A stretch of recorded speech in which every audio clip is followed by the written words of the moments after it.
మన ప్రభువును రక్షకుడైన యేసు క్రీస్తు అతి శ్రేష్టమైన నామాన్ని బట్టి ఈ ఉదయకాల హోసన్న దైవ సందేశాలనే కార్యక్రమం వింటున్న దేవుని బిడ్డలను మీకు క్షేమం కలుగునగాక.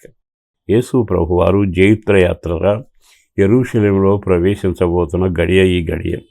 మీలో చాలామంది ఇప్పటికే మట్టలు పట్టుకొని చక్కగా పూలు అలంకరించబడిన కొమ్మలు పట్టుకుని హోసన్న జయము అంటూ కేకలు వేస్తూ పిల్లలు వెళుతూ ఉంటే ఆనందమైన దృశ్యాలు మీరు అప్పుడప్పుడు చూస్తారు. ఈ వారంలో తప్పక అక్కడక్కడ కనబడుతూనే ఉంటుంది. ఇందులోని గొప్ప విషయం ఏంటంటే ఆయన యెరూషలేముకు వెళ్ళి తర్వాత తన జీవితాన్ని త్యాగం చేయడం అనే కార్యక్రమం ఉంది. దానికి ముందు ఆయన గాడి మీద ప్రయాణం చేసినట్టుగా మనం గమనిస్తాం. ఇక్కడ నేను మీకు చెప్పాలనుకున్న మాట ఏమిటంటే చివరి క్షణానికి వెళ్ళిపోయేటప్పుడు కూడా కట్టబడిన గాడిదను తన కొరకు విప్పుకొని తీసుకుని రండి అని బైబిల్లో మార్క్స్ వార్త 11వ అధ్యాయం మొదటి నుంచి రాయబడింది.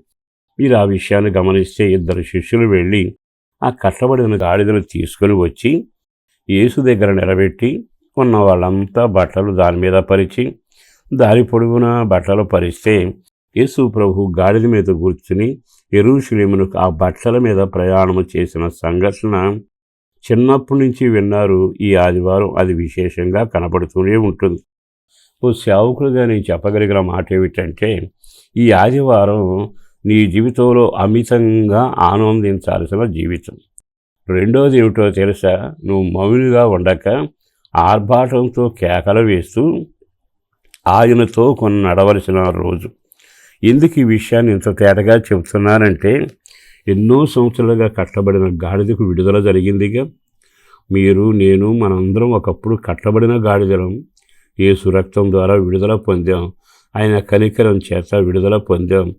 విడిపించడానికి ఆయన సువార్తను ఇద్దరు శిష్యుల ద్వారా పంపినట్టుగా ఆ సువార్త ద్వారా విడుదల పొందాం. సహోదరులారా, ఇంకా మీలో కొంతమంది గాడిదలాగానే కట్టబడి ఇంకా భారం మోస్తూనే జీవితంలో కన్నెడతో ఉంటే మీకు విడుదల కలుగు చేయడానికి ప్రభు ఇష్టపడుతున్నాడని చెప్పడానికి సంతోషిస్తున్నాను.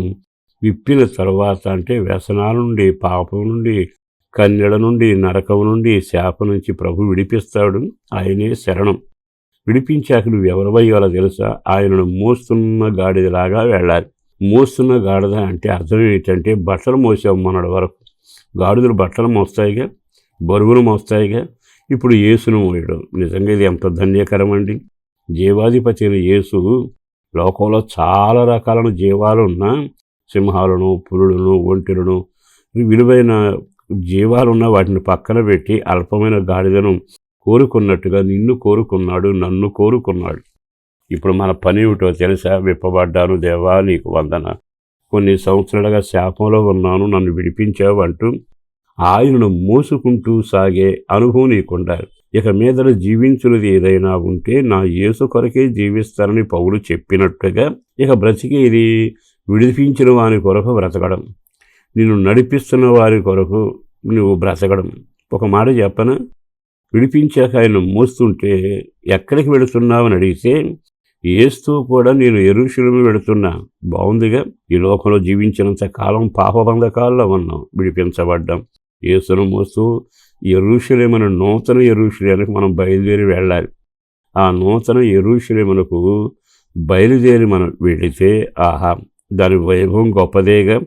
అంటే యేసును మోస్తే యెరూషలేము చేరతాం.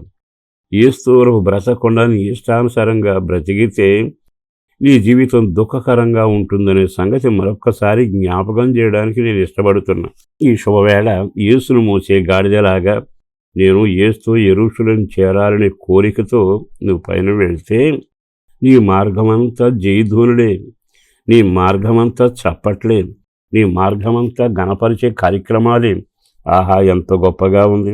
అంటే మన వ్యక్తిగత జీవితంలో ఎన్ని రకాల శ్రమలు వచ్చినా ఆనందంతో యేసుతో పయనం. ఇది ఆనందయాత్ర అని దైవజనులు చక్కగా పాడిన పాట వింటున్నాగా.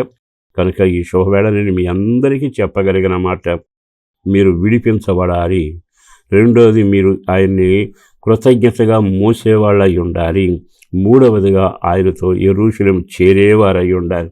అట్టి కృప ప్రభు మీ అందరికీ దయచేయునుగాక. పరిశుద్ధుడను ప్రేమామడిన ప్రభు వందనాలయ. బిడ్డలను దీవించండి, ఆశీర్వదించండి. రెక్కలలో భద్రపరిచి క్షేమాన్ని కలుగజేసి మహిమ పొందండి. అటు ఘనకార్యం చేసినందుకు వందనాలు. కుటుంబాలుగా దీవించండి. ఆరాధనలో పాల్గొందే అవకాశం ఇచ్చండి. పేరు పేరున నీ చేతుల నుంచి అందరికీ క్షేమం, ఆరోగ్యం కలుగచేయండి.